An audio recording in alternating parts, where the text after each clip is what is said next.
जब आसो मास आता है तब तो प्रभु कहते हैं नव विलास का प्रारंभ होता है।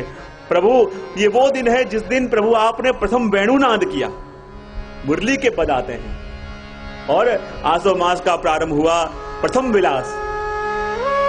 9 दिन ठाकुर जी अलग अलग विलास करते हैं, उसमें प्रथम विलास प्रभु ने किया और कहते हैं उस दिन गोपियां जौ के बीज बोती, जवाहर होते हैं ना बीज, उस दिन जौ के बीज बोए जाते हैं। देखो अपने वहां विलास से लेके शरद पूर्णिमा तक तीनों का संबंध है बीज, वृक्ष और फल। बीज क्या? अपन ने जौ के दाने बोए, वो क्या है? बीज। वृक्ष क्या? जवाहरा, ठाकुर जी को धराया ना, ठाकुर जी क्या धराया? जवाहरा धराया, वो क्या है? वृक्ष। और उस पे लगा हुआ फल क्या? कि जिस फल को धनतेरस के दिन गोपियां याद करती हैं, जिस फल को गोपियां धनतेरस के दिन याद करती हैं, क्योंकि किसी ने कहा पुष्टि मार्ग में सच्चा धन तो ठाकुर जी हैं, तो फिर अपने वहां धनतेरस यानी क्या? तो धनतेरस के पहले क्या आता है? 12 के पहले, 11 के पहले, दसम के पहले, नवम के पहले, पहले, सातम के पहले, छठ के पहले, पांचम के पहले, चौथ के पहले, तीज के पहले, दूज के पहले, एकम के पहले, हाँ एकम के पहले, हाँ शरद पूर्णिमा क्या आती है? गोपियां जो याद करती हैं धनतेरस को, वो क्या है?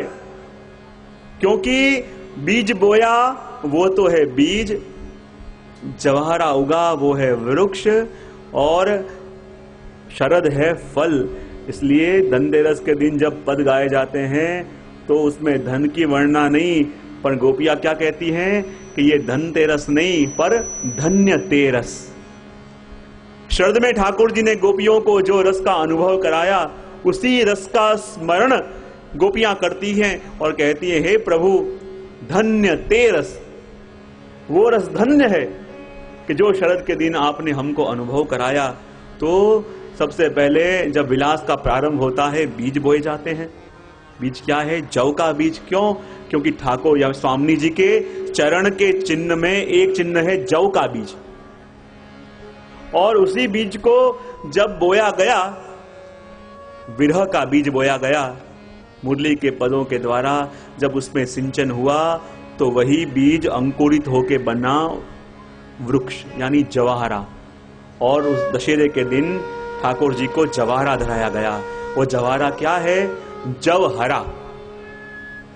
क्योंकि दशहरे के दिन ठाकुर जी मिले, जब तक प्रभु दूर थे तो प्रभु ये विरह का ज्वर हमें बड़ा परेशान कर रहा था, ये विरह का ज्वर हमें बड़ा तकलीफ दे रहा था। लेकिन जब प्रभु मिले तो प्रभु ने मिलके विरह के ज्वर को हरा, इसलिए कहा जवहरा। ठाकुर जी को जवहरा धराते हैं ना, वो जवहरा क्या है? जवहरा, कि जिसने प्रभु ने मिलके हमारे विरह के ज्वर को हरा, इसलिए जवहरा धराया। और उसके बाद आई शरद रैन। और आइए शरद रैन का दर्शन अपन एक पंक्ति में करें। पूरी पूरे पूरन मासे, पूरी पूरे पूरन मासे, पूर्यो पूर्यो शरद को चंदा, पूर्यो पूर्यो शरद को चंदा, पूर्यो है मुरली स्वर्ग दारो, पूर्यो है मुरली स्वर्ग दारो, कृष्ण कला संपूर्ण भामिनी, रास जो सुख गोदा,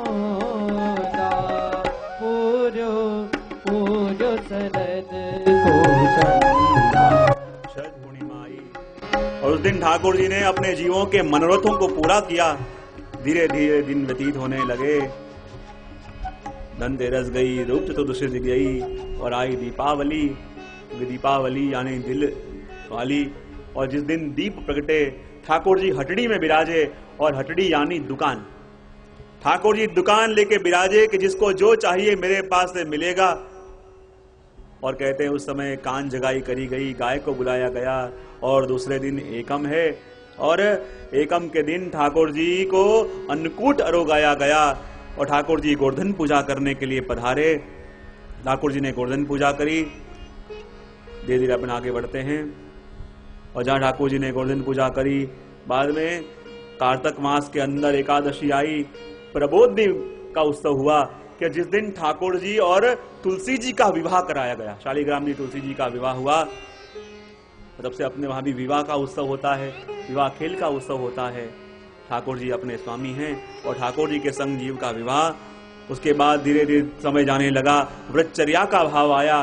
गोपियां सब कात्यायनी व्रत कर रही थी और जल में स्नान करने गई। ठाकुर जी ने वस्त्रों का हरण कर लिया और अलौकिक वस्त्रों का उनको दान दिया। बाद में माक्षर मास आया, वद पक्ष आया, नवमी आई, और वो अपने पुष्टि मार्ग के रसिक ऐसे श्री गुसाई जी का उत्सव आया। वो ऐसा उत्सव कि जो उत्सव स्वयं श्री जी ने मनाया। उस दिन जलेबी अरुगाई। कहा जैसे गुसाई जी रसरूप हैं तो उनके उत्सव की सामग्री भी रसरूप होनी चाहिए। यो विचार करके स्वयं श्री जी ने उस दिन उत्सव मनाया। बाद में पोष मास आया। तो बताओ प्रभु, पोष मास में आप क्या करते हो? और ठाकुर जी ने कहा वैकुंठ में, बोलो तो सही जरा पता चले क्या होता है।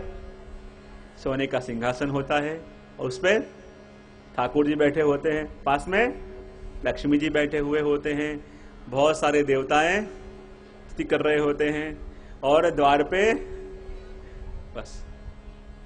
अच्छा, बोले पोष मास आता है तो अपने वहां तो कहते हैं भोगी का उत्सव होता है, जिसमें बाद में संक्रांति आती है, जिसमें ठाकुर जी को तिलवा उगाते हैं और तिलवा उगाते हैं। बाद में ठाकुर जी अपने मनोरथ पूरे करते हैं और जहां दिन जाते हैं वहीं महामास, और महामास का शुक्ल पक्ष और पंचमी आती है। और तभी से हमारे वैष्णव के मनोकामना पूरे करने वाले ठाकुर जी संकल्प करते हैं किन जीवों का मनोरथ मुझे पूरा करना है। और महामास की पंचमी यानी वसंत पंचमी, कि जिस दिनों से खेल का प्रारंभ होता है, ठाकुर जी खेलते हैं। तो वसंत पंचमी के दिन क्या करते हो? प्रभु ने कहा वही कितनी बार बोलो। बोले बताए हम क्या करते हैं पंचमी। श्री पंचमी परम मंगल दिन, मदन महोत्सव आज। श्री पंचमी परम मंगल दिन, मदन महोत्सव आज।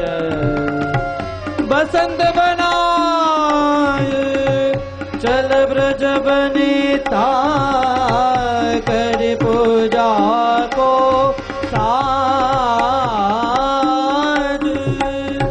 श्री पंचमी परम मंगल दिना, मदन महोत्सव, मदन महोत्सव, मदन महोत्सव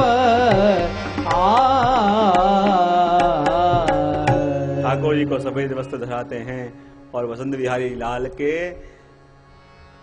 आम्र मोर की कली खोसते हैं